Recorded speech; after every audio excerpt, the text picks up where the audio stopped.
শয়তান শিয়াল, তুই আমার মেয়েটাকে মেরে ফেললি। আজ তোকে আমি ছাড়বো না। সন্তান হারা মায়ের রাগ তুই জানিস না। আমার মেয়েকে মারার প্রতিশোধ আমি নিবই নিব। হারামজাদি বিউটি, তুই আমাকে মারবি? এই বনের সব থেকে শক্তিশালী হলাম আমি। এই বনের সব পাখির ছানাকে খেয়ে আমি সাবার করে ফেলবো। আর তুই এসেছিস তোর মেয়ের মৃত্যুর প্রতিশোধ নিতে। দেখ হারামজাদি, তোকে আমি কি করি।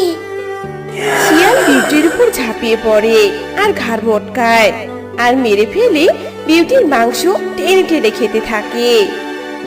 হ্যাঁ, বড় পাখিদের খেতে তেমন স্বাদ নেই, কিন্তু বিউটি যে আমার পেছনে লাগতে এসেছিল। দেখ বিউটি, তোকে কিভাবে হত্যা করলাম। এই বনের সব পাখির ছানা আমি খেয়ে ফেলবো, আর যে কাজে আমাকে বাধা দিবে তাকেও মেরে ফেলবো। যাই।